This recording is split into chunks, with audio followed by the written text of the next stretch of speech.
Song too short. Pete, that's a new U.K. song? I definitely ain't heard it. Oh, sound like stuff you on the radio. Yeah.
Somebody did that thing on that track. Who did that beat?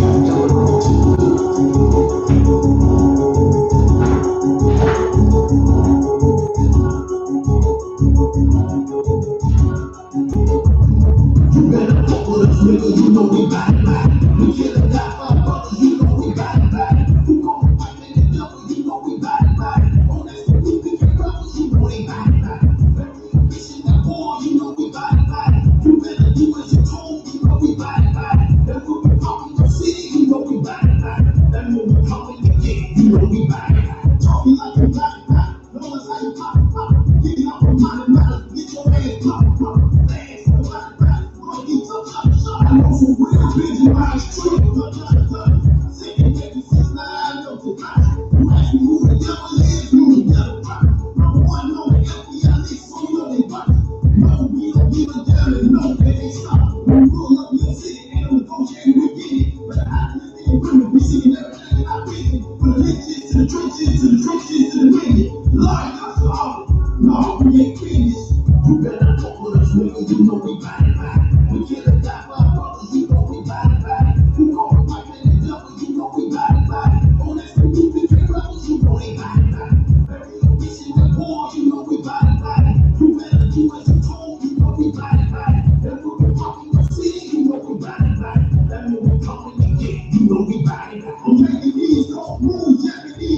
Right,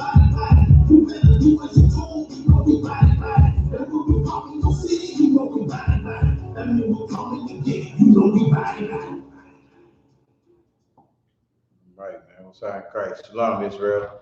We are the I.S.U.P.K. We started out at 1 West, 125th Street in Harlem. We're under Commander General Yohanna. We've been doing this since 1969. We teach the truth out the Bible about blacks, Hispanics, and Native Indians. The truth being that you are the 12 lost tribes of the nation of Israel, and that the God of this earth, the God of this universe, is your God. You understand? And so we'll get in today.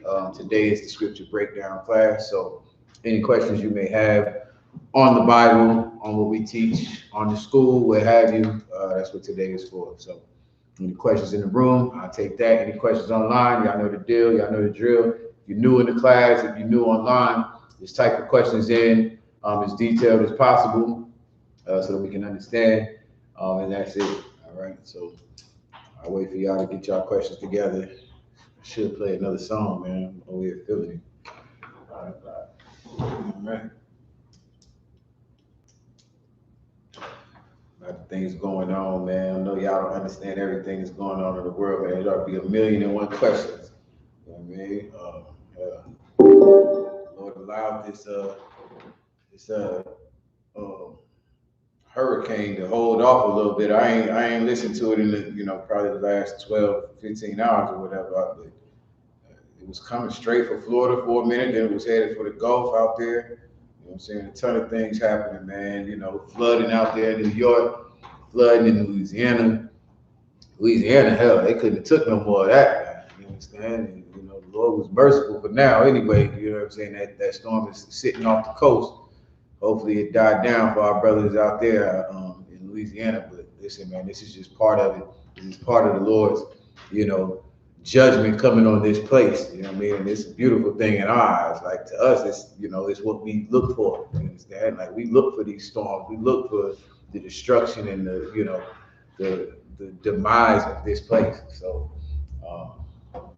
any questions, we can get them in. If y'all got questions in here, I'll take y'all first because I ain't got nothing coming up in mind. You got any questions? Yeah, I got a question, sir. Just need a breakdown, basically. It's like, oh shit. Yeah. Yeah, it's on. That's real weak. That's right.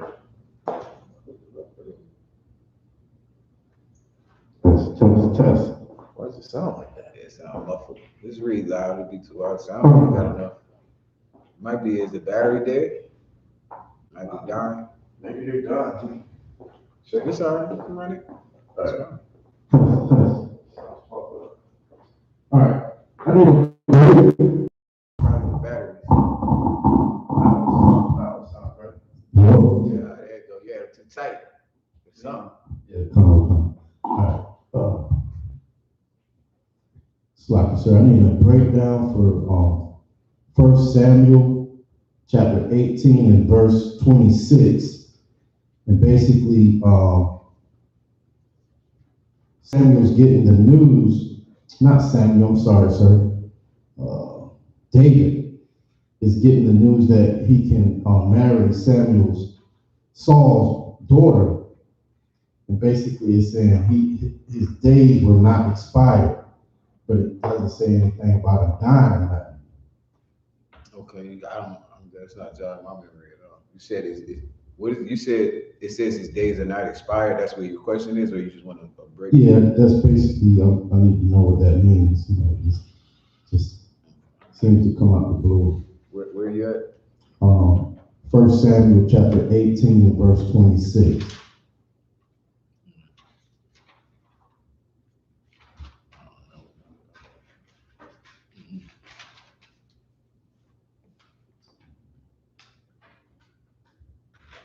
Okay. Yeah, probably start at 20. Okay. The book of 1 Samuel chapter 18 and verse 20. And Michal, Saul's daughter, loved David. Go above that. Come.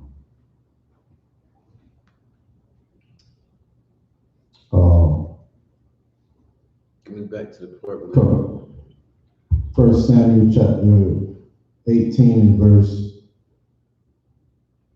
13. Like Saul is giving David his daughter because of some victory that he got, right? Some battle that he won, something like that. Okay, so give me to where, okay, give me to that part, because I don't know what that expired. That expired not. It don't sound like anything that I can remember. So I need the background on it. Okay, come.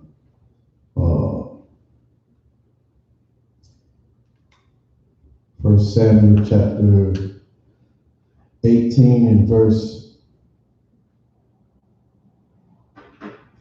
6. And it came to pass, as they came, when David was returned from the slaughter of the Philistine, that the woman came out of the city of Israel, singing and dancing, to meet King Saul with the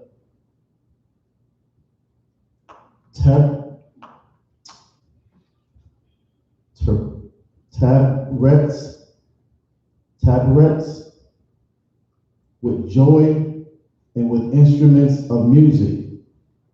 And the woman answered one another as they played, and said, Saul hath slain his thousands, and David his 10,000s. And Saul was very wroth, and the saying displeased him. And he said, they have ascribed unto David 10,000s, and to me they have ascribed but thousands. And what can he have more but the kingdom? And Saul eyed David from that day and forward. So you understand up to that, right? Come. What's it saying? Come. Basically, Saul went out to war. He had victory over the Philistines, and he came back, and the women were singing and dancing. They came out. The women answered. Yeah, they were singing and dancing to meet Saul, the king. But let me stop you there. Okay, Saul is the king, right? Come. Saul ain't fighting nobody. Right, David. Yeah. You said maybe you just said it wrong. Yeah, Saul did not come back from fighting. Right. So Saul got the victory because he's the king. Right. But David's the one that actually, won this one. This is the fight with Goliath. Right. He kills Goliath, and of course, all of Israel was afraid. Nobody went to fight Goliath. David ended up fighting. Saul said, if you win this fight with this cat, I'll give you, my wonderful daughter. You understand? So now they get this victory. Now Israel isn't afraid anymore, and it's party time, right? Sisters is coming out, they dancing. They playing before the king, like they do. Like women do in front of rich Negroes. They're famous men. You understand? Like Saul is famous. He's the king. They giving him all his due because he got all the money. You understand? But they talking amongst themselves like women do. They answered one another, and they like, yeah, Saul is all right, but David though, this nigga just killed the Goliath. That's basically what they're saying. David ain't killed 10,000. David is a shepherd. David is a young boy. You understand? Like he's as young as he could be. He ain't even old enough to be in the army. Can't wear the armor. You understand? But they're ascribing to him like he's the man. Like, Like, yeah, Saul is cool and all that. Yeah, he didn't won wars. He didn't took the army out and they didn't won. But it's like David is up here to him. They looking at David like he's the man right now. Okay, go ahead. Verse 8. And Saul was very wroth, and the saying displeased him. And he said, they have ascribed to David 10,000s, and to me they have ascribed but thousands. And what can he have more but the kingdom? And Saul eyed David from that day and forward. Right, he was eyeballing that nigga like for the rest rest of the time. Like he's side-eyeing and stuff like that because, you know, it's not that it's anything that David did, but he's jealous because his kingdom is, you know, basically everybody is more with him, more with David than they are with the actual king. So he like, man, listen, I gotta get rid of this nigga. You understand? Nah, that's how they move. All right, go ahead. Yes, sir. Verse 10. And it came to pass on the morrow that the evil spirit from God came unto Saul, and he prophesied in the midst of the house. And David played with his hand, as at other times. And there was a javelin in Saul's hand. And Saul cast the javelin, for he said, I will smite David even to the wall with it. And David avoided out of his presence twice. And Saul was afraid of David, because the Most High was with him and was departed from Saul. Right, yeah, man. So yeah, like it said, it came to pass in the morrow that the evil spirit from the power came upon Saul, and he prophesied in the midst of the house.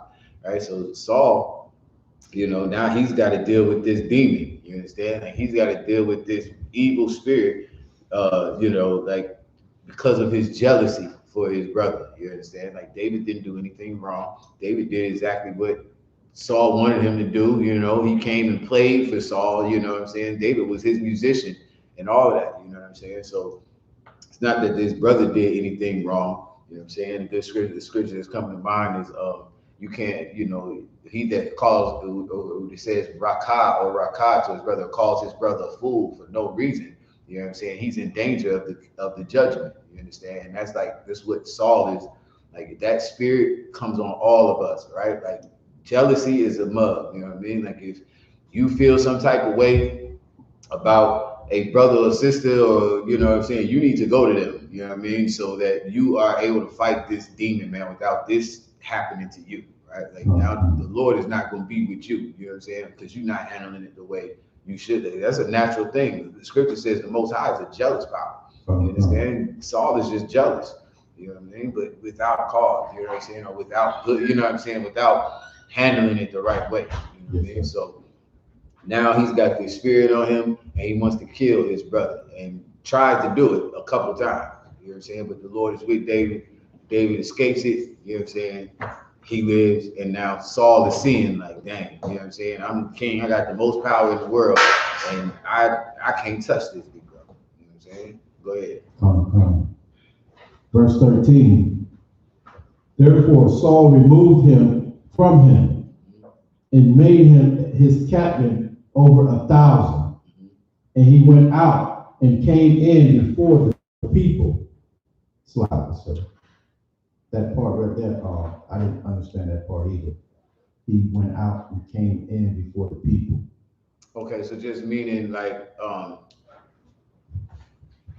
he wait, explain. It's kind of like it's like what we do. You know what I'm saying? Like I'm a captain of 10,000, right? I go in and out among the people, right? So whatever orders come down from the top, that come down from Commander General Yahanna, I go out and I give you the orders. You know what I'm saying? Anything that y'all got to deal with that, you know, you might need me to take it up to, you know, someone, you know what I'm saying? I go in and out. Yeah, I like mediate in between the people, between, you know, the king.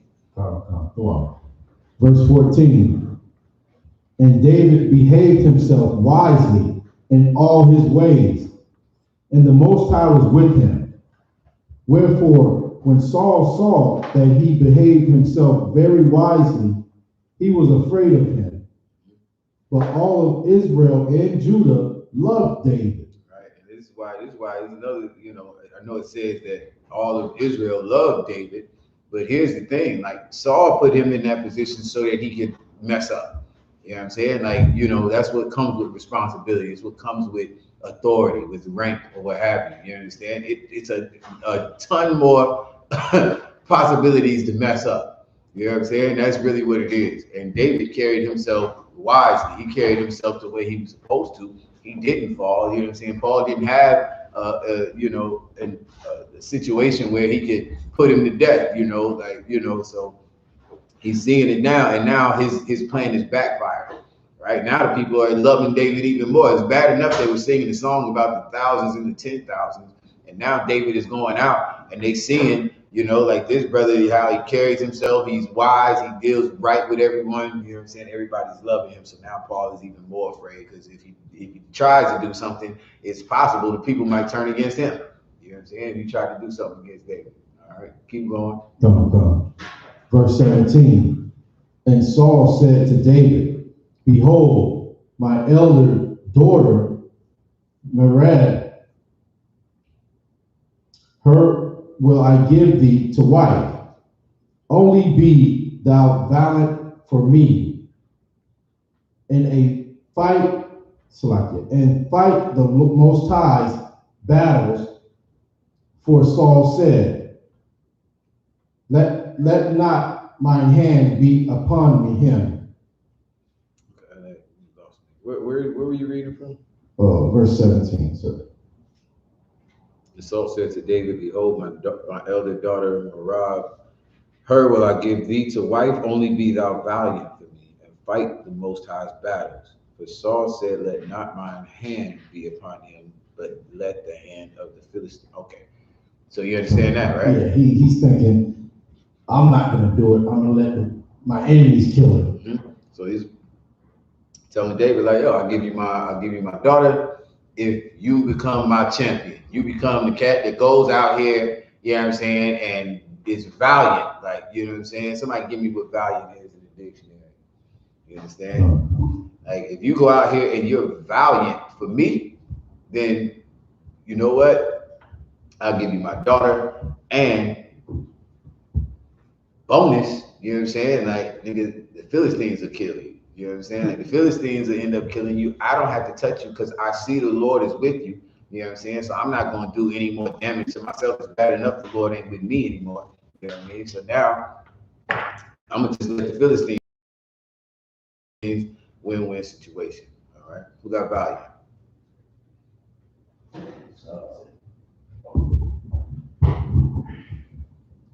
Value in the Webster Dictionary, possessing or acting with bravery or boldness, courage. I need you to go out here and be bold and very brave and courageous against these Philistines so that you can die, so that they'll kill your black ass. You don't got to worry about you no more. You understand? So keep going from there. Verse 18. And David said unto Saul, who am I? And what is my life, or my father's family in Israel, that I should be son-in-law to the king? But it came to pass at the time when Merab, Saul's daughter, should have been given to David, that she was given unto Adriel, the Methelite, to wife.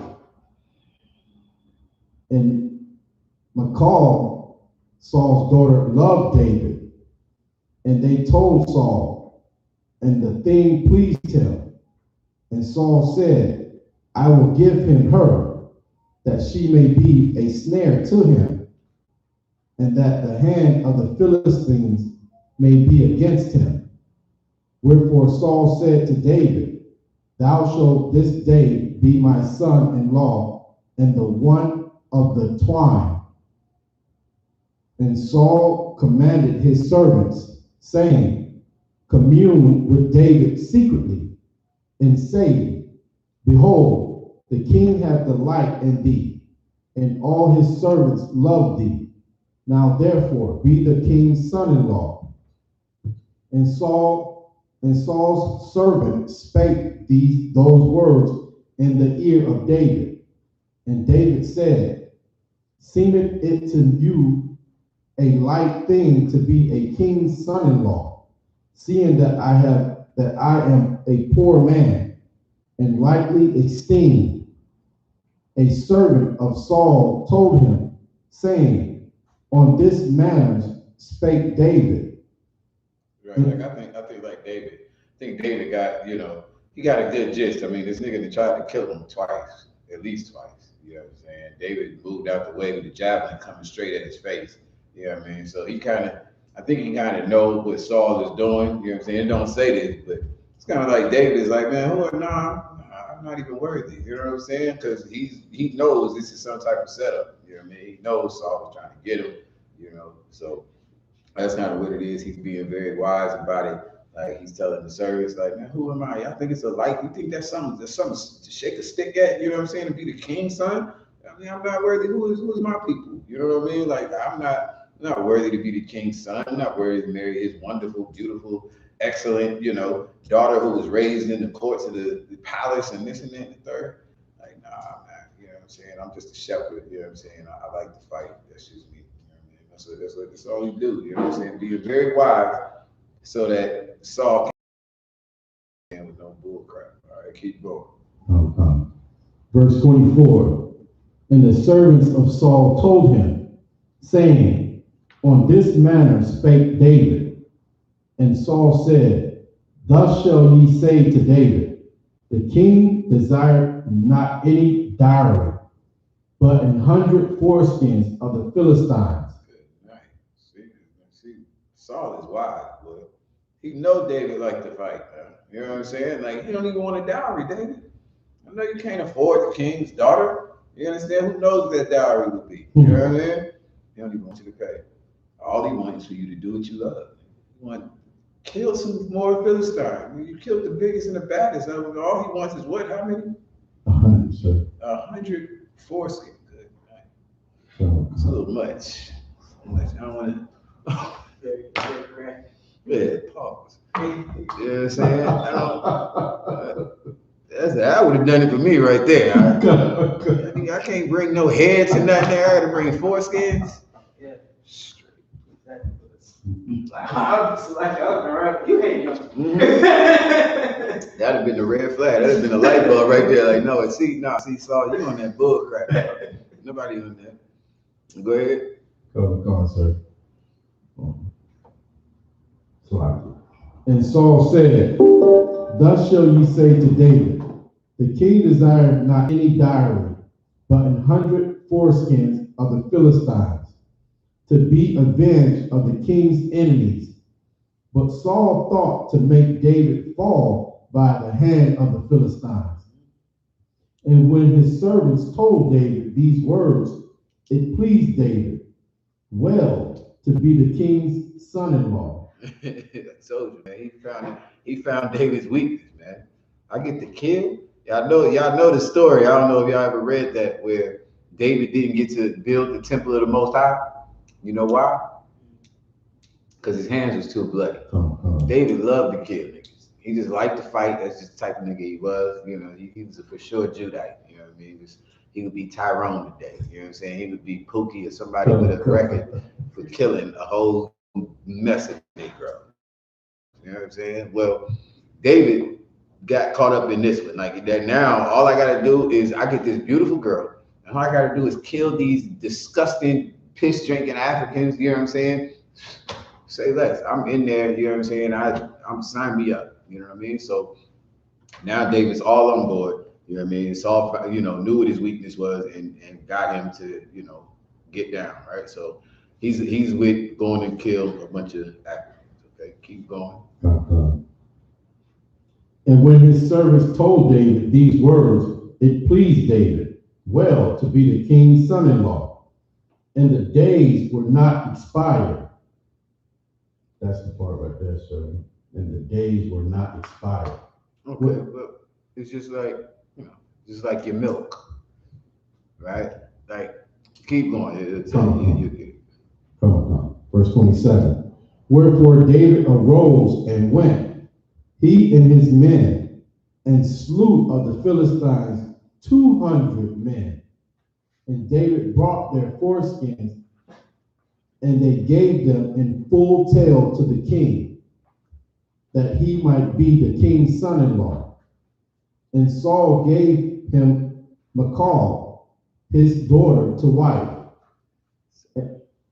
And Saul saw and knew that the Most High was with David. Okay, so this thing of it, like I said, do you get it? Do you get it now? Okay. Is it saying that he still had time to do what Saul the king wanted him to do? Like the days will not expire? Well, yeah, there wasn't no time limit on it. Okay, right. So, like, expired is more like the thing that comes into my head is like,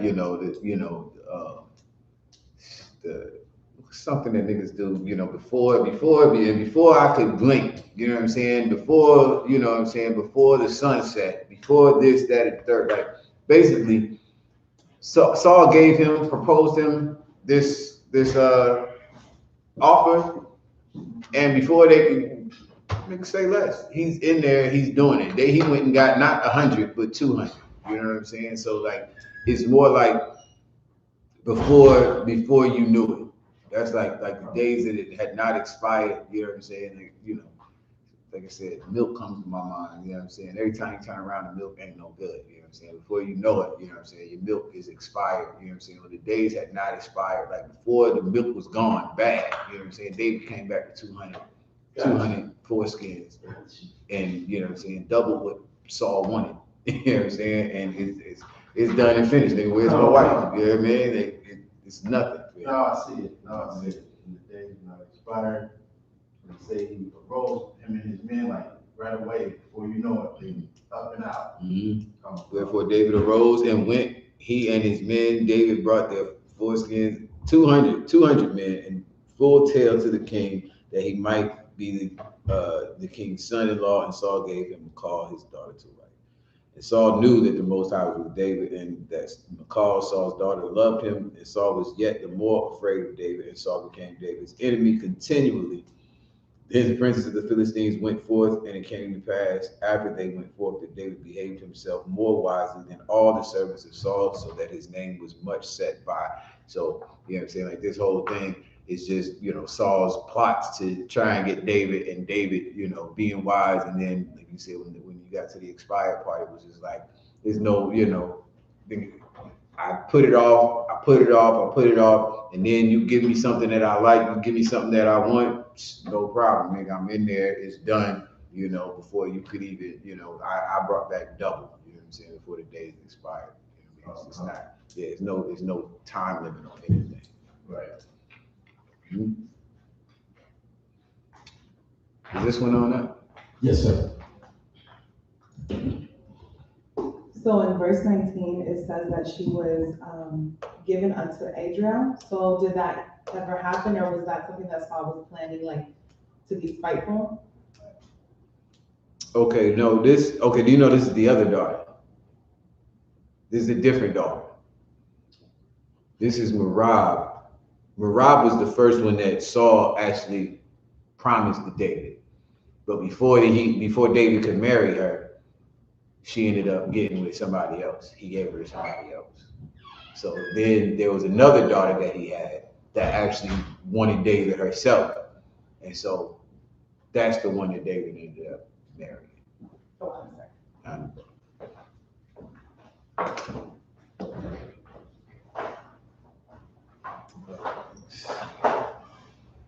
Any questions online? Any other questions in the room? No, sir. That's it for me. Everybody in the chat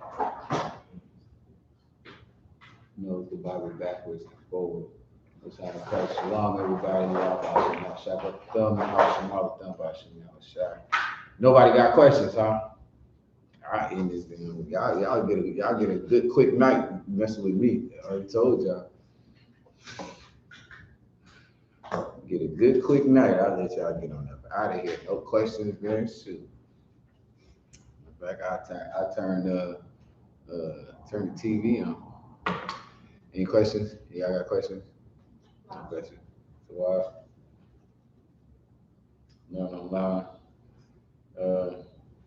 All right, let me see what time we got. 7:30. I'll give people online a couple more minutes.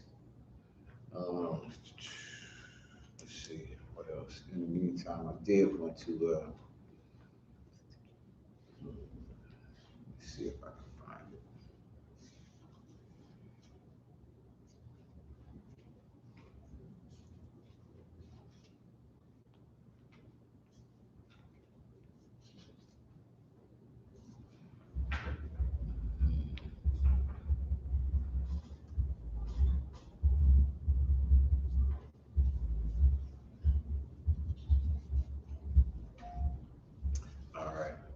So yeah, in the meantime, like I said, I'm giving them a couple minutes online. If anyone has any questions, don't be shy. You understand? Bring your questions, whatever they may be. Other than that, I did want to go into a couple of these, just watching a couple of these news stories and things that's going on. Of course, like I said in the beginning of the class, this is something we look forward to. We look for in the truth, like things that are happening, around the world, in this country. You know what I'm saying, with the floods and all of these things. Of course, it's the Most High. Everyone knows it's the Most High. You understand? But it's the vengeance that the Lord is bringing. You know what I'm saying, on these other nations who have destroyed our people, who kept from us our identity, who stole our lands, who murdered our fathers and mothers and raped our sons and daughters and aunties and uncles and what have you ever else. You understand? So this is what you're seeing is the beginnings, not even the beginning. You know what I'm saying? It's like it's starting to get rough, you know what I'm saying, for the so-called ruling class, right? Like, the things that they're going through. You got this COVID that hit a couple years ago now. Seems like you got, all type of, other variants coming out. And, now the infrastructure, they've got some president in that, you got the Taliban fighting over there in the Middle East. They scared about what's going to happen. China and Korea and whoever else was going to jump in and, make these things a whole lot worse. They've done a hell of a job lulling us to sleep to where we don't notice how important these things are. You understand? Like these are the prophecies that are spoken about in the Bible, right? You know what I'm saying? Like we too busy getting high and popping whores and going to the club and popping bottles and whatever else, that you don't realize that the things that are happening, which credit the white man, credit your oppressor, man. You know what I'm saying? Like he shows you a good time. You understand? Meanwhile, he's watching and waiting and preparing for thermonuclear warfare. He's preparing for warfare, for the Third World War, man. And you don't know what to do about it, man. When these stores shut down, you know what I'm saying, we're gonna be stuck. But yeah, I mean, like these things, these are the beginnings of the woes, the beginning of the destructions that it talks about in the Bible. Right. So we're gonna get a couple of scriptures on that real quick. One of you, Akim, give me this is the when you hear about wars and rumors of wars, earthquakes in diverse places, and it's in Matthew and Mark.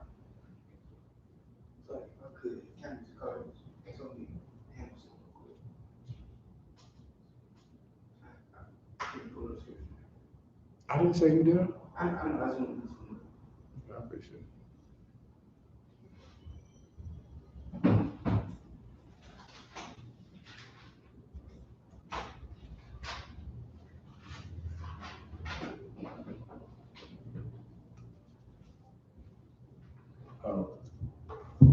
Come upon, sir.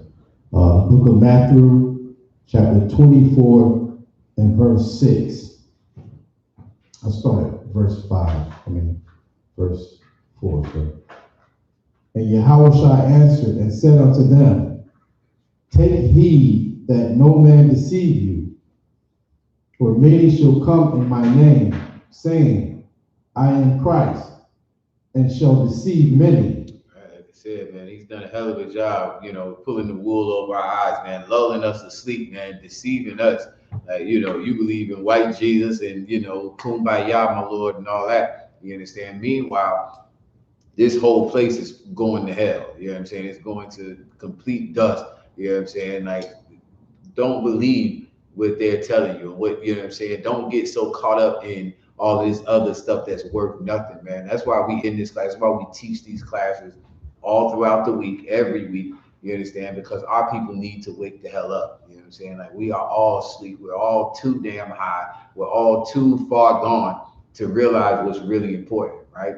And so that's why Christ said this over 2,000 years ago. You know what I'm saying? Let no man deceive you. There's going to come many people that come in the name of the Lord and say, you know what I'm saying, everything's fine. You know what I'm saying? Just, get get a good job, get your education, you only live once, so they should love you for you, whatever. I don't know. However, whatever is making you live your best life right now, that is some nonsense. It's some complete bull crap. You know what I'm saying? Like at the end of the day, brotherhood and this us coming together and changing our lives is the only thing we should be focused on. You understand? It's why I do this job. It's why, I don't do anything else but this. This is my profession. You understand? Like I found it out a long time ago that nothing else really means anything except for waking up Blacks, Hispanics, and Native Indians. That's my job. You know what I'm saying? You can call me 24/7. I do this, for a living. Right? Well, same thing with Christ. Christ told all of those disciples that followed him, and then leave your job, man. Peter, leave your damn nets in the ocean and come and follow me. He told the one cat, you know what I'm saying, go sell everything you got and come and follow me. Why? Because there's nothing else more important. 2,000 years ago, there was nothing else more important, man. For sure, in 2021, there is nothing more important for Blacks, Hispanics, and Native Indians than to find out how to please the Most High and to find out how we can take care of each other when things get even rougher than what they are right now. You understand? With white people, they having a good old time on CBS and NBC talking about the community came together and look at how, you know what I'm saying? They've got, at least some semblance of they know they need community. You know what I'm saying? It's full out white people, you know what I'm saying, in their own communities. And I'm glad I don't see no niggas here. I don't, maybe they just don't go to those. I'm sure the ghettos are flooded as well. But I'm seeing the white people and they are just so happy to have one another. Neighbors they've never talked to in the years that they've lived there. They're coming over and they're helping, they're pitching in a hand and, helping them move all their wet furniture out of the living room and the den and their playroom and their game room or whatever the hell else they got. Well, Blacks, Hispanics, and Native Indians, we need to learn to do the same thing, man. Without, like we don't need a flood, man. You had, slavery. You had Jim Crow. You had segregation. You had roaches and rats and ghettos and barrios and reservations. You understand? What more do you need to come together and pitch in a hand and help one another out? You understand? Like don't you shouldn't need a flood anymore. You understand? You shouldn't need a hurricane or whatever else the hell is happening on right now. You know what I'm saying? You shouldn't need any of that, man. The conditions that Blacks, Hispanics, and Native Indians are in, we require, community. We require unity. All right. Keep going from there. Yes, sir. Chapter 24, verse 6. And ye shall hear of wars and rumors of wars. Right. This is talking to us. This is Christ talking to Blacks, Hispanics, and Native Indians, man. You will hear of wars and rumors of wars. Why does Christ say it like that? Anybody understand that? You will hear of wars and rumors of wars. Let me explain it to you. You will hear about it because, nigga, you don't know. This is not something that you're privy to. This is not something that a normal, Jake in the hood knows anything about. You don't know anything about what Korea has got going or what China has going or the Taliban, not until they put it on the news for you. You understand? Not until, you know what I'm saying? That's not something you know about. So you'll hear about wars and rumors of wars. You'll hear the things that they allow you to hear. The stuff that's not classified, that's not, top secret. You'll hear about it. You'll hear about the wars and the rumors of wars. Keep going. Come. Ye shall hear of wars and rumors of wars. See that ye be not troubled. You don't have to worry. Blacks, Hispanics, and Native Indians, this has nothing to do with you. You understand? These wars and these rumors of wars, nigga, you don't have an army. You don't have a navy or an air force. You don't have a country or a nation or or toilet paper or enough food. You know what I'm saying? Like they got to give you everything. They got to do everything. This is not for you to worry about. If you get to worried about the politics and the things that go on that are above your pay grade, you are a full out slave, whether you realize it or not. I don't care how, how much money you got, how good your job is. LeBron James, Oprah Winfrey, you are still a slave. You understand? Like you're still, you don't know. You're going to hear about the wars just like everybody else, just like every other nigga. You understand? But when you come back and serve the Most High, Christ is telling you, see that you don't be troubled. Don't let this bother you. This is not something that you should be, you shouldn't act, you should even act like, you're a Democrat or a Republican. Like, oh my God, if we vote Biden in, then, the Taliban and the wars, nigga, we look for that in the I.S.U.P.K. I wait for them to go and vote, and I wait for them to put another dummy in there. First they got, I can go, how far back can I go? You know what I mean? I'm old as hell. I can go back to Ronald Reagan, the movie star. You understand? That was one of the first presidents that I knew, you know what I'm saying? And he was dumb as hell. He was dumb as hell, horrible for the blacks, Hispanics, and Native Indians. Then you got Bush come in. I mean, do I need to say the first Bush? You got Bush come in. And then after Bush, who is it, Clinton? You got Clinton. You got to go down the line, man. A bunch of dummies. Every time one come in, it's always some mess. You worried about who the hell you voting for? Are you serious? Don't let this trouble you, man. Who cares who gets in office, man? Who cares who's going to war? Who cares about the destruction happening in New York or Louisiana, this, that, and the third? Only thing I'm worried about is niggas who are in the I.S.U.P.K. Blacks, Hispanics, and Native Indians who serve the Most High and who want to stop getting high. You understand? That's who the hell I care about. That's what my time is used for, right? Christ does the same thing, and he's telling the disciples to do the same thing, man. See that you're not troubled by these wars and these rumors of wars. Don't let it bother you. Don't even worry about it. Keep going. Yes, sir. For all these things must come to pass. For what? For all these things must come to pass. They must come to pass. They have to happen. Like this is what the Lord wants. The Most High wants these things to happen. He wants wars and he wants, destruction in this place. The rumors of wars, good. I pray it happens. You understand? I'm surely not worried about it. I don't need to get no more ammo. What the hell am I fighting? I don't have an army. Whose side would I be on? I don't know. You know what I'm saying? I remember Muhammad Ali. Now, I'm not that old, but I remember in the clip where Muhammad Ali said, Viet Cons ain't did nothing to me. They ain't put me in the ghetto. I forget how you say it. But basically, what the hell did they do to me? You want me to go out here and fight in Vietnam? For what?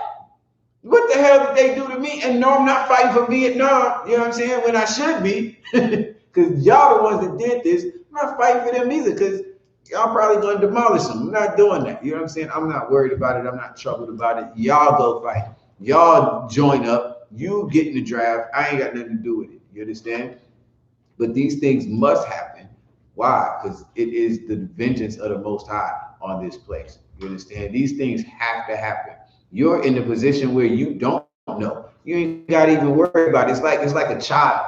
You know what I'm saying? It's like a child that, the wars and rumors of wars, they're like bills for a child.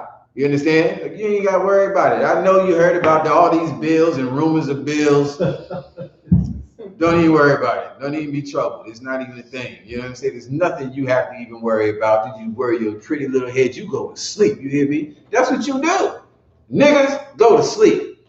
Spicks, wetbacks, goddamn savages, niggas, go to sleep. Nigga, don't go to sleep. But I mean, like, do this. Get in class. You know what I'm saying? Come into the I.S.U.P.K, man. Change your life. That's what I would advise, man. Go to school. Go get an education. That's what you do. Don't even worry about it, man. Don't join up. You understand? These wars and rumors of wars, they have to happen. It has to be this way. The Lord wants it this way. It's going to get taken care of. You don't have to worry about a damn thing. Okay? Keep going. Come on. For all these things must come to pass, but the end is not yet. Yeah, it's not the end of the world. You know what I'm saying? This ain't it. This is just, parts of the destruction that you're going to watch happen in front of your face. You understand? You're just going to watch it happen. You're going to watch, the Lord kick these other nations behind. You understand? That's what you're actually getting to do. You know what I'm saying? Don't you worry about it. That's not for you to worry about it. Watch them kill each other. Watch them beat each other up. You understand? Let them come over here and blow themselves up. Don't you worry. The niggas ain't giving you a job anyway. You understand? You won't be in the World Trade Center next time. You know what I'm saying? They don't give niggas jobs. You'll be at the house, sleeping, chilling, and you'll hear about it on TV. You'll hear the rumor on TV that a damn plane just went through the World Trade Center tower. I ain't had no good job. Damn, I missed it. You know what I'm saying? It's like, nigga, this is what Christ is saying. All right, keep going. Verse 7. For nation shall rise against nation, and kingdom against kingdom. And there shall come, Salakia, and there shall be a famine, Salakia, and there shall be famines and pestilence and earthquakes in diverse places. Right, all types of stuff. Famines and pestilences, man. Pestilences, diseases, you know, famines, the crops ain't come in, this, that, and the third. You know what I'm saying? We are not to be troubled. You understand? That's why this brotherhood in I.S.U.P.K is so important, man. You understand? That's why it's better for you to learn something that's useful, man. Forget, you know, I ain't gonna say forget it, but it's not as important as knowing how to, you know, plant a garden of some vegetables, man, of your own. You know what I'm saying? What if you can't get to the store? What if you get, you know what I'm saying? What if, you know, why don't we stockpiling our own things, man? Our own, you know, food. You know what I mean? It's just food. You know, just put some food up, some cans, some this and that and the third. Let's learn how to do this. What if the electricity went out? You know what I'm saying? Stop learning to depend on this society as it is would be my, you know, my go-to. I wouldn't worry about the politics. I wouldn't worry about voting. That wouldn't bother me a bit. I'd be like, okay, forget voting. There's another dummy coming in here. You know what I'm saying? Look, I'm able to make my own soap. I'm able to make my own, I don't know. What else do niggas need? I can make candles, make candle wax. You need candles all the time. Hell, power go out, you know, hell. I got these batteries that, you know, they'll never go dead. You know what I'm saying? They're for this and they're for that and they're for the third. You know what I'm saying?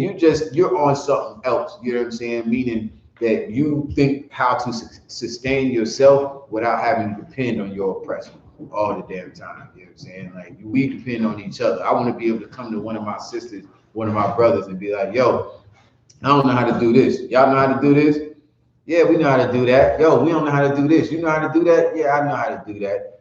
That's what's going to be important. You know what I'm saying? This community, us coming together, us being able to, you know, help each other out without a hurricane, without a flood, forcing you to have to go and beg and plead somebody who hates your guts, you know what I'm saying, in your nice suburban neighborhood that you live in now, because you've moved up a little bit, you understand? Why do that in you know, instead of having a family that is going to be there for you regardless? You understand? The Lord is telling you that these things are going to happen. Christ is telling you right now that these things are going to happen. You're watching it happen in front of your face, and you're not making any preparations. Your preparations should be something how I can sustain myself and my people, my family.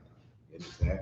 Okay, keep going. What is it? Pestilence, earthquakes in diverse places, earthquakes in different places. That's what you're seeing now. Like, you know, different plagues, or, you know, I forget what they call, like, you know, like the earthquakes and stuff like that. But, you know, earthquakes, the floods, the hurricanes, the storms. You understand? Keep going. Verse 8. All these are the beginning of sorrows. Mm-hmm. Then shall they deliver you up to be afflicted, and shall kill you, and ye shall be hated of all nations for my name's sake. Man, listen, man, like, this is just the beginning, man. You know what I mean? Like, this has been going on. Wars and rumors of wars, they've been going on for the longest time, man. You understand? Our people are shot up in the streets every day. You know, cops can kill our sons with no repercussions. Niggas kill other niggas like it's going out of style. Well, it's going to get worse. You understand? Like, they are going to, this place is supposed to fall. It must happen. They're going to have to deliver us up. Eventually, freedom of speech is going to be something of the past. You ain't gonna know nothing about it. You think, enjoy it while you can, priests and officers. Enjoy going out on the street and calling the white man the devil while you can. Eventually, that's gonna be a thing of the past. That's gonna be something that's gonna be a, you know, arrestable offense. They'll be able to take you to jail for that. They'll deliver you up, and it'll be the death penalty for it. You understand? That's what I expect. That's what I'm waiting for. You know what I'm saying? Like, I'll wait for that day. I'm waiting for them to get it, for it to get so bad out here. You understand? That, you know, they got me and they taking me to jail.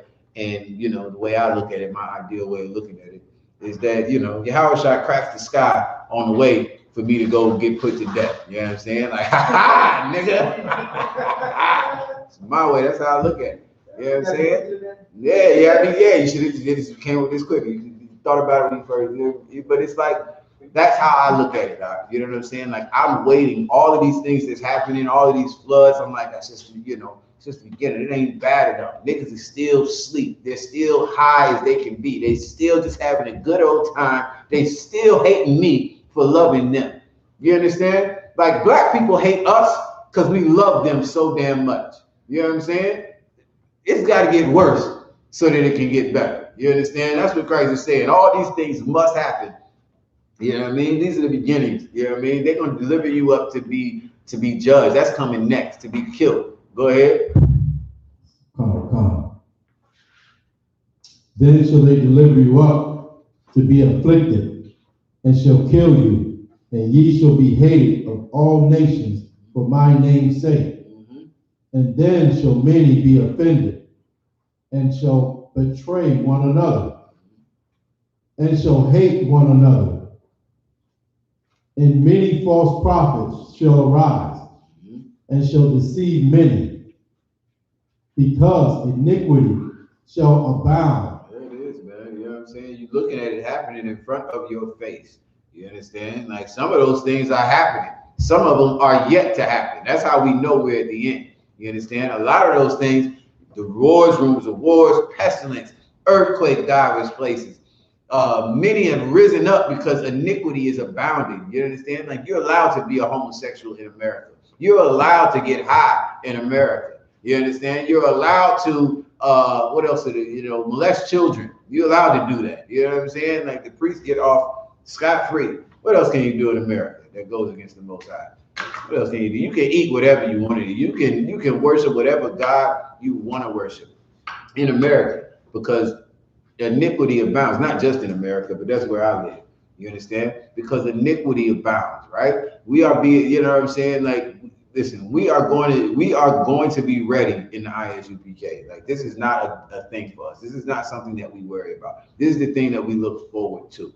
You understand? This is the thing we pray for. We pray for this every week. If you in Sabbath service with us every week, I don't know if you understand what the hell you saying when you repeating after us. I pray you go and find out and read what the hell we saying. We are praying for the Lord to do unto these other nations unto this nation as he did to the other nations. The same thing he did. We want these other nations to die. We want them to go and to be as nothing on the earth. You understand? We want their kingdoms and their riches and their authority and their posterity. We want it to die. We want it to crumble. You understand? And so, who else is going to do it? You can't do it. The Lord has to fight your battles for you. The Lord has to bring these hurricanes. He has to bring these incredible storms and floods and earthquakes. The Lord has to do it. The Lord has to pit the Taliban against some other nation that's going to bring another nation into it, that they're going to send a nuke and so on and so forth, so that this whole place can just go to where the hell it needs to be at. You understand? Is there any more on that? Come, sir. Verse 12. And because iniquity shall abound, the love of many shall wax cold. That's what we have to avoid from happening. Blacks, Hispanics, and Native Indians, like, you need to come into the truth, first of all, right? Like, you know, the other nations, what you're going to see is the love that, you know, they have for each other is not going to be the same anymore. You understand? Like, black people, we're the ones that are known not to have any unity, not to have any brotherhood about ourselves. You understand? Well, guess what? It's going to get so bad for whitey. It's going to get so bad for the Chinese and so bad for everyone else that their love is going to wax cold too. You understand? Like, they're going to turn against each other, man, because of how tough it's going to be out here. Well, for us, that cannot be a thing. You understand? For us, our love can't wax cold. You understand? This brotherhood, these laws, statutes, and commandments that the Most High gave us in this Bible, they are what's going to sustain us through those times. You understand? It's going to sustain us when the stores don't exist anymore. You understand? When your credit card don't work no more, or your debit card, whatever. You understand? Those are the things that, you know what I'm saying, this brotherhood, our knowledge, our ingenuity, our, inventiveness or what have you. Those are the things that are going to sustain us, man. Couple that with the law, statutes, and commandments of the Most High, because whatever knowledge you got ain't gonna do you no goddamn good if you hate your brother. You know what I'm saying? If you hate the person that looks like you hate your sister. You know what I'm saying? You got some animosity built up. You don't want to talk about it. You understand? Like, this is what is going to sustain us. This is what's going to be the community of all communities, man. The thing that will never die, will never crumble, it will never wax old. You understand? Because it's real as it can be. All right. Drop that. Give me the Most High is in the storms. I forget where that's at. I can't find that in my notes. I don't know where that note probably crumbled, probably disintegrated somewhere. I used to have one of the most. That was the topic on the. That was the name of the page that I had, and I don't have that no more. Kazak, I know you got it. I gave that lesson so many times back in the day. There's a lot of stuff going on. It's back in Katrina times. It was a whole bunch of stuff going on back then, man. The Lord was tearing things up with them storms, them hurricanes, and floods. Well, hot second, boy, man. Listen. Oh. Let me see what we got here. Cause I'm going.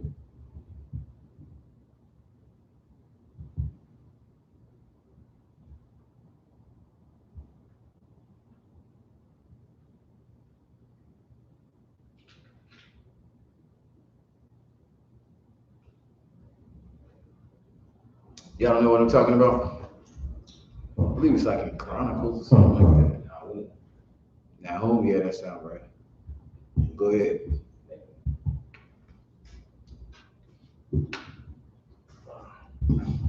I got the book of Nahum, chapter 1 and verse 3. The Most High is slow to anger and great in power. Go to the top. You get 3? Go to 1. Book of Nahum, chapter 1 and verse 1. You switching it up? I thought you said Nahum, man. Nahum. I don't know. I pronounce it properly. I always said Nahum. You said Nahum. Now you switching it up on me, man. I thought I was wrong. Which one is it? I don't know. I heard it. Nahum. Nahum. There you go. Nahum. Stick to Nahum. Nahum, chapter 1 and verse 1. The burden of Nineveh, the book of the vision of Nahum, the Elkoshite. God is jealous, and the Most High revengeth. The Most High is jealous, and he what? Revengeth. This is the vengeance of the Most High, which you get to see, brothers and sisters. Like, this is what's happening. You understand? I know you don't believe me. We're gonna read on, but the Bible would tell you, man, the vengeance is mine, said the Lord. The Lord is showing a vision unto Nahum that, it's going to be some destruction on this earth, man. You understand? What do you think the flood was about with Noah? You understand? It was about vengeance. It was about wrath. It was about, the Lord being pissed off. That's what it is. You know what I'm saying? The Lord is what? Read it again. God is jealous, and the Most High revengeth. The Most High revengeth, and is furious. The Most High will take vengeance on his adversaries. The Lord has enemies. The Lord don't love everybody. The Lord has enemies, adversaries. You understand? There are people who are against the Most High. You understand? It ain't killing. The killing don't hate the Lord, and the Lord don't hate killing. You understand? He hates people that murder, that do unlawful killing. You understand? There's nothing wrong with that. The Lord hates people. He is furious with people. You understand? And that's where the vengeance is going to be laid at. It's going to be laid at the feet of the people who go against or who are enemies of the Most High. You understand? The Most High is going to do what of his adversaries? The Most High will take vengeance on his adversaries, and he will reserve wrath for his enemies. The Most High is slow to anger and great in power, and will not at all acquit the wicked. Man, listen, this is a true saying, man. Forget what your Christian pastor ever taught you, what your imam or whoever, your Catholic priest ever taught you. This is the Bible, man. These are the words of black men. These are the words of the Most High God. You understand? And the Lord is saying that he will not acquit the wicked. You not getting away with nothing. You understand? That is not a thing with the Lord. You understand? Everybody pays. Blacks, Hispanics, and Native Indians are still paying unto this day. You're going to pay. He'll forgive you after you pay. I remember that class. I don't know. You know what I'm saying? Some of you brothers who've been around for a minute, and you know what I mean? Like, GEN.YAHANNA was explaining about forgiveness, right? Forgiveness, how do you forgive somebody? You understand? Sis, how do you forgive somebody in the world? I'm sorry if you was busy, Salaki. I just know they knows. I know they was in the class. Y'all know y'all was in that damn class. To you, like, how are you taught and how do you believe that you are supposed to forgive somebody? If they genuinely apologize. Okay. See, that's what we were taught. That's what I was taught, right? If they apologize, you have to forgive them. So, a man rapes his niece, and he genuinely apologizes. Niece, I'm sorry. I'm so sorry for raping you repeatedly for the last 8 years. I'm sorry. If you were that niece, you forgive him, right? Come on now, you can't switch your story in the middle. You cannot switch it in the middle. Okay, so why are you saying la'ah now?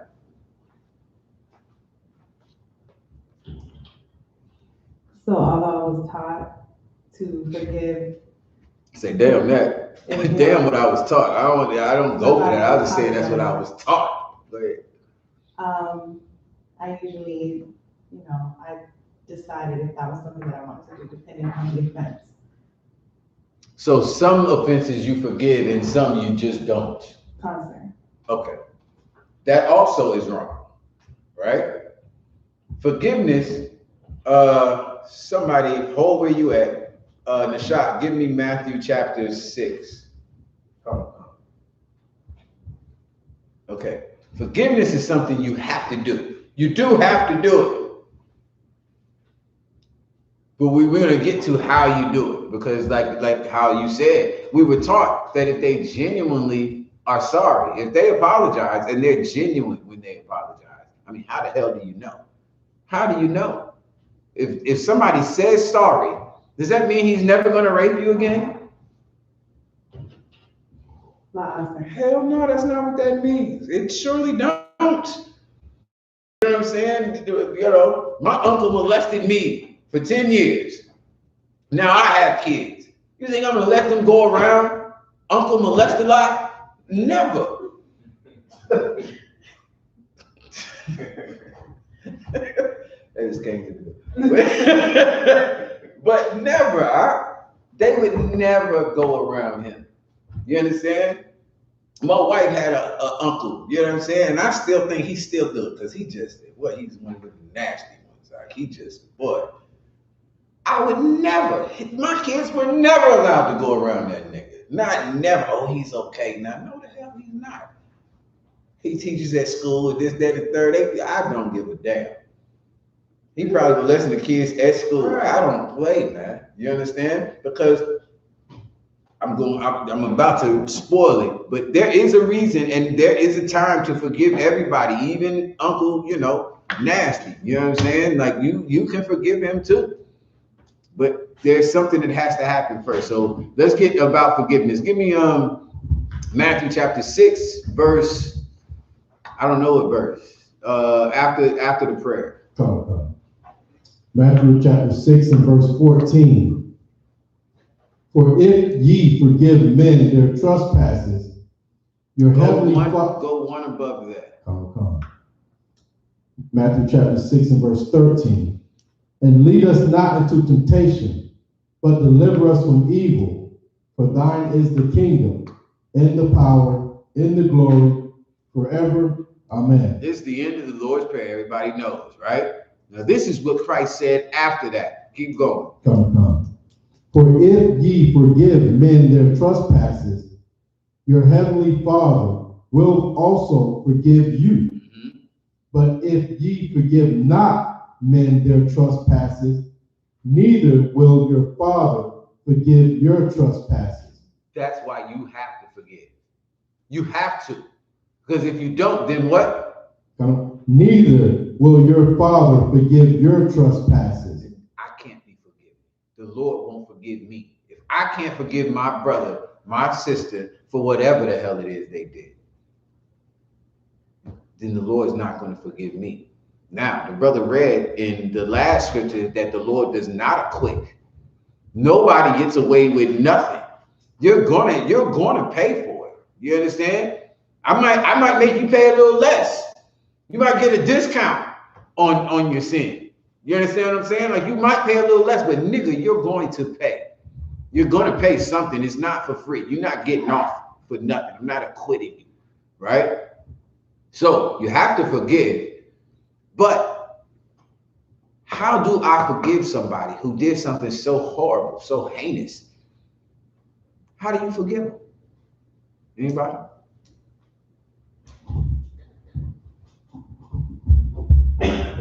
You treat them the way the Lord would have you treat. Like, basically, you don't sin against them. Because you wouldn't sin against them just because I haven't forgiven you doesn't mean I sin against you. That has nothing to do with it. So, like, how do I forgive you?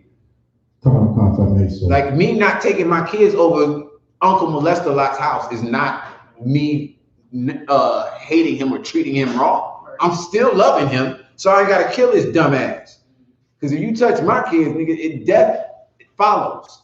You understand? So, this is brotherly. You can't go around them. That's wrong. That's wrong. He's their uncle. Nigga, who gives a shit? Excuse my language. So, how do you forgive them? They would have to, like, pay a price, or they have to be whatever the punishment is, or whatever the judgment is. They would have to, that judgment would have to be executed before you can forgive them. Right, they have to pay. Nigga, you're going to have to pay. Now, if that uncle that molested every damn body, if he, listen, he might not get the death penalty, which is what the hell he deserves, according to the Bible. He should be killed. But at least let him pay something. You understand? Like, he should go to jail for 10, 15, 20 years. He should go to jail. When the nigga come out, I'm sure, he got molested too. Yeah, he probably liked it. Now he come out, and now I can forgive him. You paid for what you did. That's what they say all the time. I paid my debts to society. I paid. So nigga, now let me get a goddamn job. Yes, I messed up when I was 17, 18, 28, 38, however the hell old I was. I messed up. I went and I did my 10 years. You can't hold that over me. I paid. I did what I paid for what I did. Let me start over again. It doesn't mean he's never going to molest again because he paid. It doesn't mean that. But now I can actually forgive him. Now I can be like, you know what you did back then, you know what I'm saying? Ain't no telling. I understand, you know what I'm saying? You did a horrible thing. You are genuinely sorry. You paid for it. Cool, no problem. That dude went to the damn judge and told her, like, yes, I did that. I feel horrible. I deserve whatever you give me, judge. And goes to jail or whatever, takes his 40 stride, I don't know. And that's it. But that's how I would forgive somebody. That's how I was taught. That's what GEN.YAHANNA was saying. You know what I mean? Like, even if you got somebody in your family that did something that horrible, if they never paid for what they did, you can't look at them or talk to them at the family get-togethers and all of this, at the Thanksgivings and the, whatever, so I got Cinco de Mayo or something, you know what I'm saying? Cumpleaños. You can't be cool with him sitting over there across from the table and he never paid. This is the secret between you. Nobody knows. It never came out. I never forgive him. It's not, you haven't earned forgiveness. You understand? But if you pay for it, then if that person pays for it, then they have to forgive. In the I.S.U.P.K, we have councils. Councils will come with a judgment. You understand? That person pays a judgment if they've done something wrong, and that person is supposed to forgive them, and that's it. Boom, boom, it's done. Talk about it no more, right? That's real forgiveness. You know what I'm saying? Nobody's expecting you to just forgive me because I said, oh, Salakia, my bad. I ain't mean to do it, but the niggas just do this stuff all the time. That's not what it is, right? So this forgiveness is very important. You know what I'm saying? You have to pay for, you know, to get that forgiveness. Well, Blacks, Hispanics, and Native Indians, we are paying a discounted price, mind you, because all of us deserve death. But we are paying for going against the Most High. That's what the ghettos, the barrios, racial profiling, whatever else you can imagine, high blood pressure, diabetes, AIDS, cancer, the gout. That's what it is. That's why we get it at a higher rate than anybody else, because we're paying. It's a lower price than our life, what we should have paid, but we're going to pay. Until the Lord thinks we paid enough, we are still waiting on Yahawashi right now. You're like, damn, ain't that enough, Lord? Come back now. The Lord don't think we paid enough yet. We owe more. You understand? So that's forgiveness. The Lord, read that last part one more time. Come. The Most High is slow to anger and great in power, and will not at all acquit the wicked. So he didn't acquit us, his chosen people. You think he's going to acquit these other nations? They are the wicked on this earth. Keep going. The Most High hath his way in the whirlwind and in the storm. The Lord has his way in the whirlwind. That's talking about the tornadoes and the hurricanes, the twisters, whatever you want to call them, the whirlwinds. You see the tornado, it goes around in a goddamn circle. The whirlwind and the storm. That thing that hit, whatever that was, I don't even know what the hell that was that hit New York last week or the week before. What the hell was that? It was, I mean, it flooded because it flooded all of, New York. It was nothing but water. But it was a ton of rain from something. I think that was the same hurricane that hit Louisiana. Okay, that's what I was thinking, but I was like, that's way out the way. But yeah, that's what I was, because I remember watching, like, damn, why? They said, I heard on the news, like, it was like, I guess storm surge or something. Right. I believe that. That's what I was thinking, but I wasn't sure. I remember waking up in the morning and just seeing it, and I'm like, God damn. Yeah. So these things is the Lord having his way, meaning he's giving that vengeance and that wrath that you just read about in these storms. You understand? Like, that's how the Lord defends you. You don't have to have tanks and nukes and, stealth bombers or whatever else. You understand? Your stealth bomber is the clouds. That's, you know what I'm saying? Your stealth bomber is the rain dropping on a place that is full of water. We was just in New York a few weeks ago, man, and I never knew. I've been to New York a ton of times since I've been in the truth, just for Passover, but I hate New York so much that I never go anywhere and I never do anything. I just found out the other week that New York is a big island, just a big bunch of islands, just water everywhere. I didn't know it. All I knew was the city, and it was just so congested and horrible, and it's a bunch of water. Everywhere you go in New York, it's water. You know what I'm saying? It's bridges. And I knew about the bridges, but it never,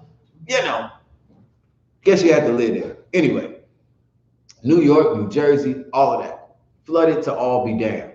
You understand? And it was all, it wasn't the Bronx. I didn't see nothing in the Bronx or Brooklyn. Did y'all see any flooding in Queens or in Manhattan? It was flooding in Manhattan? Yeah, it was out there. Yeah, it flooded. No, not when we was out there. I'm talking about from this storm. It was flooding when we was out there? Yeah, it flooded a little bit. It was like, a lot of I'm sure that's a normal thing for them, though. I'm sure that's a normal thing. Exactly. But I'm saying like the hood didn't get flooded. You know what I'm saying? Like when if y'all seen the news last week, it was all these different places, like nice little towns that had sailboats right outside, the little things out there. You know what I'm saying? Had nice little houses. Some white people put their houses on stilts because they've been through this a few times. But it was all these suburban neighborhoods that I kept seeing. At least, like I said, maybe they just don't cover the hood with the news. You know what I'm saying? Maybe they just didn't go there. But all I kept seeing on the news was all these nice neighborhoods with nice white people. You see a token nigga in there, you know, and they was the ones that the white people was helping. And look, we're just pitching in, we're helping, because this dumb nigga wanted the cheap house in the nice neighborhood, and yours is the only one that's so low that you getting flooded the hell out. That woman lost everything. I hate to laugh with her sister, but it's so funny because, you know, she had the good, you know, the white accent. She had the good one. Like when they said, you know, Adriana, I think that was her name. Yeah, I'm coming. I thought it was a white woman. It was all white people. We just want to talk to you a minute when you get a second. Yeah, I'm just taking this outside right now. She came back in. It was a whole nigga, man. I was like, jeez. Yeah, her son Ethan. You know what I'm saying? She got. I don't know. It was like a white name. She named him a white name. But he wasn't knowing. But she was like, yeah, he's 8 years old, and yeah, I'm like, dang. Yours is not the only one messed up, but like, you know, the whole neighborhood was messed up, but hers was like they was just like, oh, look at this. This is done. This is over. The cameraman panning around her whole house. Little bitty house. It is just done because hers was too low. Now the other white people next door to her, they done been through it and they got money. They put their house on stilts, on 12-foot stilts. Still, it said it came almost up, like right at the door. You know what I'm saying? Like it flooded up to like 10, 12 feet in that neighborhood. So that sister, she was done regardless of how low her house was. But just saying, man, you ain't see it in too many other, you know, two nigga neighborhoods. You saw that where the Lord is, you know, doing vengeance. Like niggas, we done been through enough. You understand? I ain't gonna say that. I shouldn't say enough, but if she would have just been in Harlem with the roaches and rats, and she'd have been fine. No flood at all. She'd have a horrible, disgusting house with roaches and rats in the projects, but it wouldn't be flooded and you wouldn't be homeless right now. You understand? Like, and that's like, you know, the Lord is doing this to these other nations. He's bringing vengeance and wrath on them for what they've done to our people, for having us live in the conditions that we live in, not knowing who we are or whatnot. You understand? All right. The Lord will not acquit the wicked or what? The Most High hath his way in the whirlwind and in the storm, and the clouds are the dust of his feet. Oh, man, you get that? You know, like I said, those are our stealth bombers. The clouds are the dust of his feet, man. Like he just kicked that around like it's nothing. He kicked a cloud over here to New York. You know what I'm saying? Like the brother said, it was hard to believe that the hurricane came from the Gulf and went all the way up to New York. He just kick it right on up to New York, out real quick. And they are flooded to all be down. You understand? This is the vengeance of the Most High. It's a beautiful thing in our eyes. It's what we look forward to. It's what we pray for every week. It's why we do the work. It's why we change our lives. It's why we hazard our lives so that Blacks, Hispanics, and Native Indians can wake the hell up and be able to enjoy the shit show like we do. You understand? We get to sit back and watch the Lord do to them what has been done to us by the other nations and, you know what I mean, by the Lord, you know what I'm saying, for thousands and thousands of years. You understand? Now we get a little bit of relief. You get get your popcorn, turn on the news. That's what I do. You know what I'm saying? Like it's a good show. You know what I mean? Watch the destruction in these other places, in these diverse places. All right. Any more on that? No, that's just it. All right. You can drop that. Give me all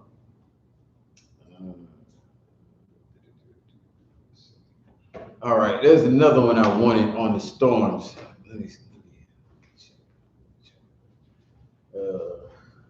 Do y'all got that? Do y'all got that lesson on deck? That no, I taught it a ton of times. Man. I cannot remember. The other one I needed was hail and fire, and all of these are created for vengeance. Y'all remember that. I need that lesson. And I don't know what happened to that page in my book, but if you look that up, you look at them keywords up, you'll get it. All of these are created for vengeance. Fire and hail, the teeth of beasts, teeth of wild beasts. Is it in Esdras? I don't know. Who's this? Ecclesiasticus, that sound right.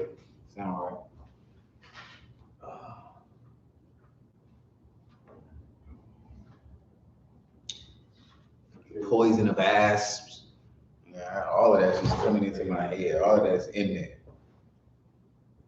It's the vengeance of the Most High. I'll start at verse 26.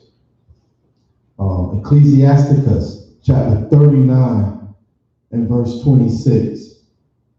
The principal things for the whole use of man's life are water, fire, iron, and salt. Listen, that's what I was talking about, right? Like the things, you shouldn't be troubled about the things that are going on in this earth. You understand? You should be worried about getting things together that are necessary for life, that are necessary to sustain each other in hard time when a flood comes.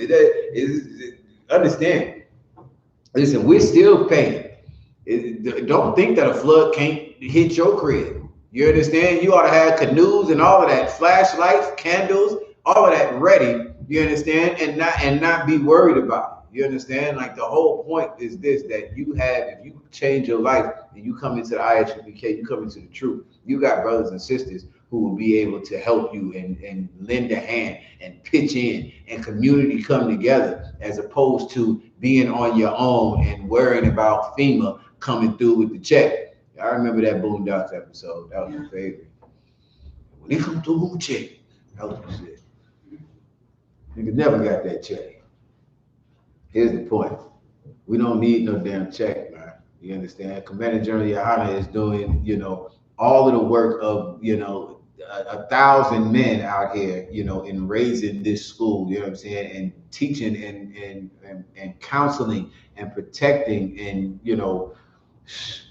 bailing brothers out, you know what I'm saying, of a ton of niggas. I can give stories for days, you know what I'm saying, on how this brotherhood has helped me, you know what I'm saying, throughout my years of being in the truth. Listen, there's nothing else that I can do but do the same thing, you know what I'm saying, and that's what we all should be doing, So listen, like the brother just read, water and fire and oil and goddamn what else? These, it's like the principal things for the whole use of man's life are water, fire, iron, and salt. Iron and salt. I said oil. Niggas need oil to fry stuff. But iron and salt just need salt. We ain't even gotta fry it. We just roast it. We gotta salt it up. You know what I'm saying? You need salt, your body needs salt, and you need iron. Why? So you can make tools. And so you can eat. Your body needs iron as well. But so you can make tools, so you can do the things you need to do. So you need to be able, we need to be able to have these things. Brothers and sisters, like start preparing yourself, if you don't have tools, know how to make tools. If you don't have these things, we need these principal things.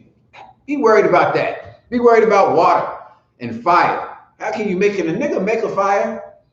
I just needed a fire for the damn incense earlier, man. We was breaking our necks trying to find a damn lighter around here. Listen, what if the lighters run out? Will we ever be able to make fire ever again? Where do we get fire from? Where is that at, man? Where do you find fire? These are the things we need to be focused on.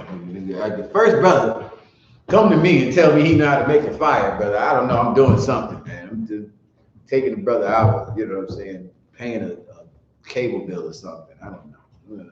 Anyway, we need to learn how to make fire. We need to learn how to, you know what I'm saying, like, have these trades and have these things that are really necessary, that are really important in life. You know what I'm saying? The stuff that we know how to do, the stuff that we learned in this place is goddamn worthless.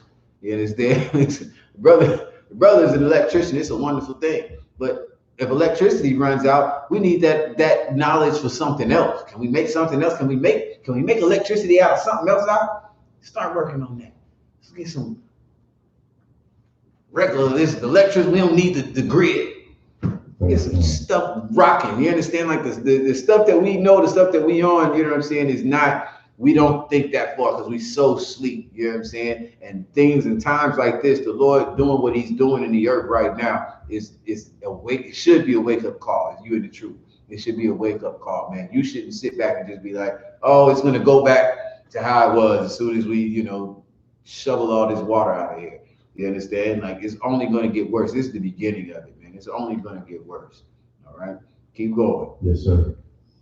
Flour of wheat, honey, milk, and the blood of the grape. Damn, oil is still not there. Flour and oil. Oh, okay. I'm about to say, you gotta have some oil. Huh? You got flour with no oil. It don't make no sense. It's like peanut butter with no jelly. Huh? You got to have oil with that flour. That's how you fry.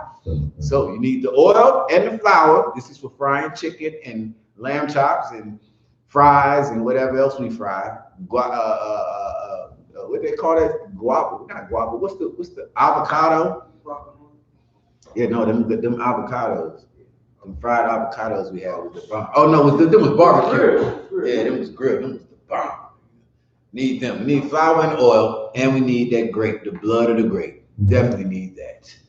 Go ahead. Come. And clothing. Oh yeah, forgot about that. All these things are for good to the godly. So to the sinner, they are turned into evil. Man, fire, water. Water is evil to the sinner, man. They hated that water coming into So evil.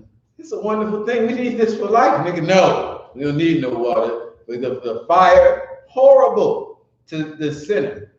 The blood of the grape, you just a goddamn alcoholic. Oil and flour, nigga, it's giving me high blood pressure and cholesterol. You know what I'm saying? That's only to, you know, the people that are adversaries of the Most High. You understand? For those of you that change your lives, that come back to the truth, to your heritage, to the law, statutes, and commandments of the Most High, these are necessary for life. You understand? Keep going. Come. Verse 28. There be spirits that are created for vengeance, which in their fury lay on sore strokes. There are spirits that the Most High, in other words, angels. There are angels that are created for vengeance. That's their job. It's all they do. And they do it well. You understand? Like, that's their job. They are created to make sure your house gets completely flooded. They are there to make sure that you get every charge that the oppressor can put on you. They are there to make sure that everything, every disease, every storm, every whatever comes on you, right? For the vengeance of the Most High, for his wrath, because he's pissed off. Read that last part one more time. Come. There be spirits that are created for vengeance, which in their fury lay on sore strokes. In the name of destruction, in the time of destruction, they pour out their force and appease the wrath of him that made them. Listen, man. Listen, they pour out their force and appease the wrath of him that made them, meaning the Most High. In other words, it's what pleases the Most High. It's what makes him happy. You being destroyed, your house being flooded, you dying, you getting sick, you being, I don't know, whatever horrible and, you know, vengeful thing can happen to you, it makes the Lord happy. He created angels to go out and make him happy. You know what I'm saying? Go ahead. Come. Verse 29. Fire and hail and famine and death, all these were created for vengeance. Teeth of wild beasts and scorpions, serpents, and the sword, punishing the wicked to destruction. Right? That's the whole point of it.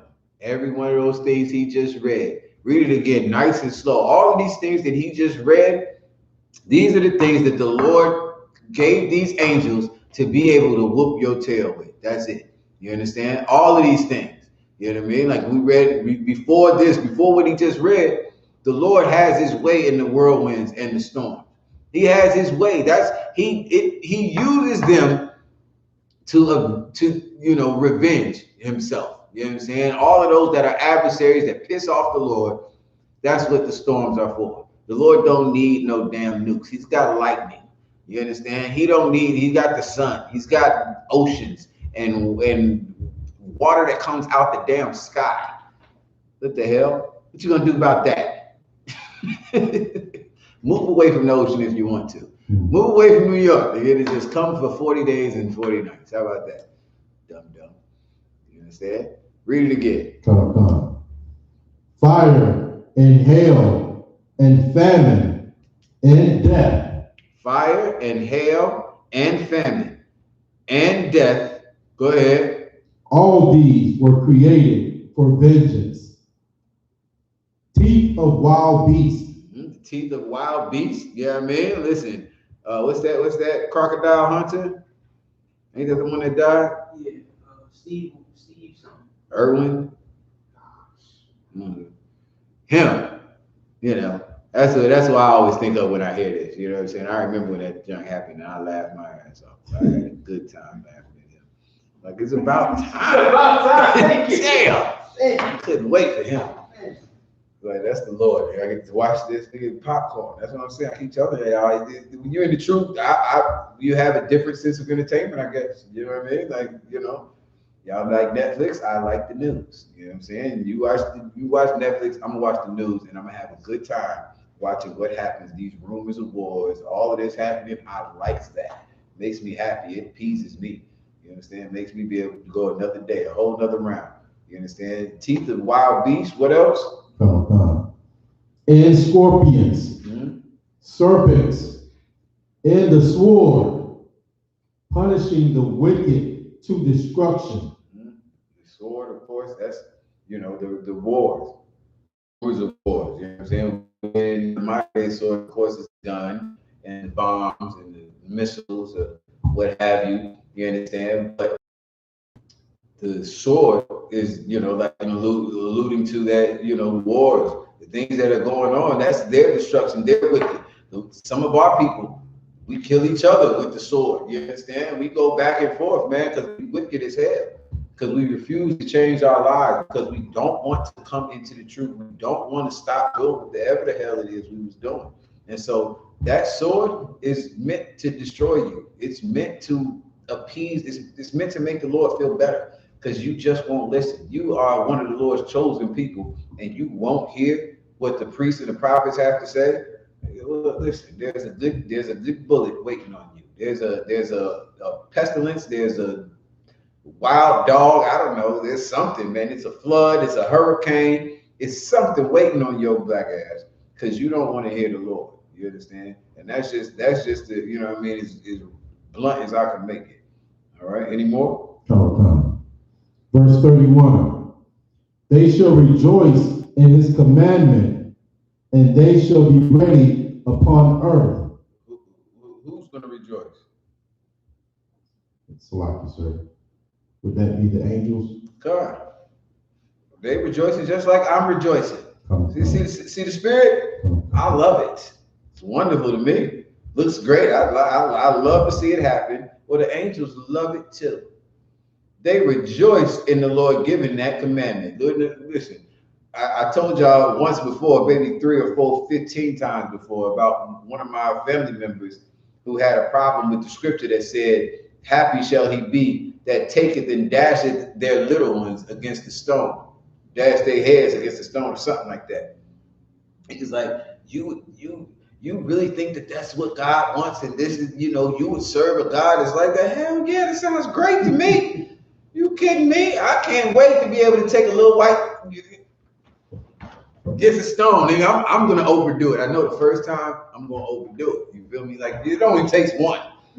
just one good whack. That's it. Me, I know I'm gonna lose it on the first one. It's gonna be like, you know, joy everlasting. You know what I'm saying? Well, that's what the angels are going through. The angels are rejoicing, bringing a sword and death and teeth of wild beasts on these wicked, you know what I'm saying, people that are adversaries of our power. You understand? And it's the same with me. I'm with it. I love seeing their homes flooded. I love watching the hurricanes come, and you know what I'm saying. Listen, we're very careful in the I.S.U.P.K. Every time a storm comes, we are preparing. We're getting the rafts out, the dinghies, the boats, the flashlights, this, that, and the third. And most high in Christ, most times the Lord just let it pass right on by us. We just, you know what I'm saying? It'd be right there. It'd be like right there. And it'd be like, I hit them right there. Right there. Y'all was scared, wasn't y'all? Yes, sir. We were scared as hell. Scared as hell. But no, that's what it is, man. You know what I'm saying? Like, you know, the Most High is very merciful, slow to anger, slow to wrath. But if you refuse to hear the Lord, you know what I'm saying? Listen, you got nothing left but some happy angels, happy to tear your butt the hell up. That's all I can tell you. Keep going anymore? Come. And they shall be ready upon earth when need is. And when their time is come, they shall not transgress his word. Sure won't. They're gonna bash some heads against the stone. They will not transgress his word. It's gonna be a wonderful and a joyous thing to them. Any more? That's it, sir. All right.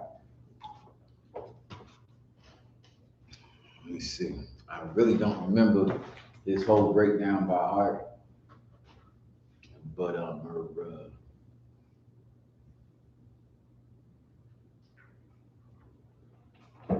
let's see. All right, no questions so far. All right, we only got 20 minutes. So if there are no other questions in the room, yeah, we good online. So if there are no other questions in the room, then we'll end it, man. I just want to give another congratulations to the troopers and the sisters that got raised up last week. You know, again, congratulations to them. We will be holding the feast, or not the feast, the Day of Atonement coming up this week on Wednesday evening. It will start sundown. If you plan on being in the spot, I will come here early. I can come as early as y'all want to. I can be here at 11 o'clock in the morning if you want to, because that's what time I wake up. So, so no earlier than that. But if you get here about 11, I'll be up before that. I usually get up at 8. But if you get here earlier, we can start eating and drinking early, because sun sets around 7:20, 25, something like that. So 7:25 is where we'll end all eating and drinking for a period of 24 hours until the sun sets again at 7:25 on Thursday. So just make sure y'all are prepared for that. It would behoove you, of course. The scripture says, it's no servile work. If you can take the day off, it's better to take the day off. If you gotta work, it's going to be extra hell trying to do that without eating, without drinking, being around the whole job and everybody, food will never smell as good as it's going to smell.